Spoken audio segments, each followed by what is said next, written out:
ఇది ఇప్పుడే full stop to this. దీంట్లో ఒకరు నిందించట్లా. టీటీడీ బోర్డు ఉంది, వైసీపీ కాన్స్టిట్యూట్ చేసిన టీటీడీ బోర్డు ఉంది. వైవి సుబ్బారెడ్డి గారు ఉన్నారు టీటీడీ చైర్మన్ గా, టీటీడీ ఈవోగా ధర్మారెడ్డి గారు ఉన్నారు. మళ్ళీ వాళ్ళు కాకుండా కొత్తగా వచ్చారు. ఈ 5 సంవత్సరాలు ఈ బోర్డు ఏం చేస్తా ఉంది? ఈ టీటీడీ బోర్డుని మేము ప్రశ్నిస్తున్నాం. మీరు బయటికి రండి. గత ముఖ్యమంత్రి ఏం చేసి ఉండాల్సింది? వచ్చినప్పుడు మీరు పంపించండి ల్యాబ్స్కి.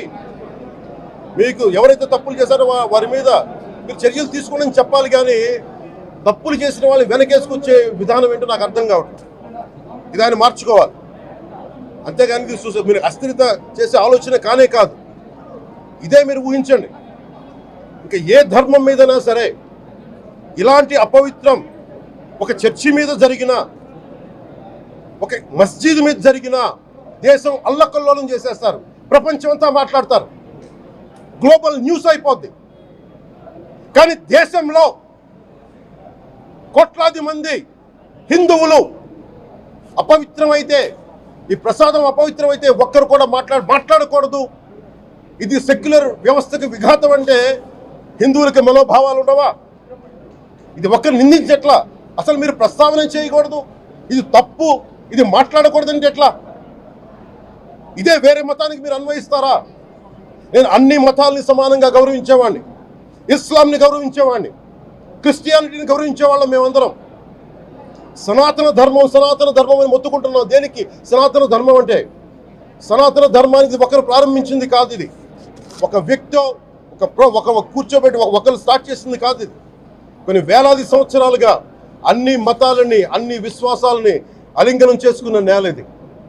అలాంటి విశ్వాసాలకి దగ్గర తీసుకున్న ఈ నేల మీద ఇలాంటి అపవిత్రం జరిగితే, రిపీటెడ్గా జరిగితే, ఒకసారి కాదు 2 సార్లు కాదు, రిపీటెడ్గా జరిగితే ఇప్పుడు కూడా మాట్లాడకూడదంటే అది తప్పు చేసిన వాళ్ళం అవుతాం మేము. దోషులకి శిక్ష పడాలి. ఫుడ్ అడల్టరేషన్ ఇది మేము కాదంటలా.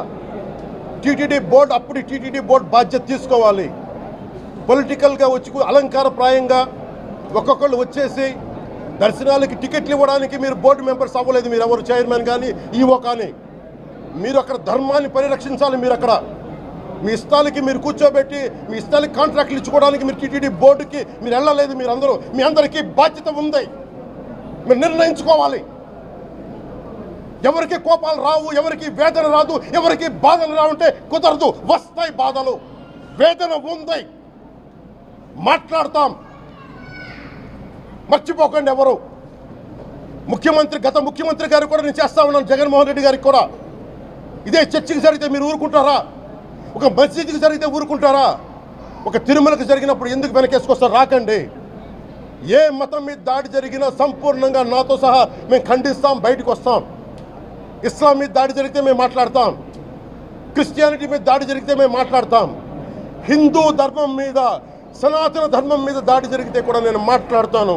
ఇది మొదటిసారి కాదు, మేమందరం మాట్లాడతాం. ఇది ప్రాథమిక హక్కు. ఇది పరస్పర విశ్వాసాలను గౌరవించుకోవడం చాలా చాలా అవసరం.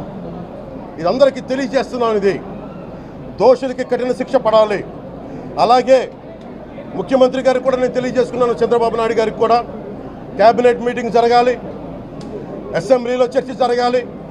అసలు టీటీడీ ట్రస్ట్లో ఎన్ని అవకతవకలు జరిగినాయి, దీని మీద కూలంకషంగా దీని మీద చర్చలు జరగాలి. అలాగే నిన్న అందరూ మీడియా పెద్దలు కూడా అడుగుతూ ఉన్నారు, పత్రికాధిపతులు కూడా అడుగుతూ ఉన్నారు, మీడియా వారు కూడా అడుగుతున్నారు, దీన్ని సిబిఐకి తీసుకెళ్లాలా లేదా అనేది. అది గౌరవ ముఖ్యమంత్రి గారు నిర్ణయం తీసుకోమని. మీరు ఏ నిర్ణయం తీసుకున్నా క్యాబినెట్ మీ వెనకాల ఉంటుంది, ప్రజలు మీ వెనకే ఉంటారు. ఇది ఇక్కడితో ఆగాలని మనస్ఫూర్తిగా నేను కోరుకుంటున్నాను. అలాగే 40 సంవత్సరాలుగా కర్ణాటకలోని గీ కంపెనీకి ఇస్తూ ఉన్నారు. 15,000 కేజీలు అవసరం అవుతుంది నెయ్యి, మనకి స్వచ్ఛమైన నెయ్యి. అలాంటిది వీళ్ళు 1000 రూపాయలు కొన్నదాన్ని వీళ్ళు 360 రూపాయలకే వస్తుందని చెప్పి ఎవరో మిడిల్ మ్యాన్ వచ్చి చెప్పారు. ఆ మిడిల్ మ్యాన్ ఎవరు? దీని మీద సంతకం పెట్టి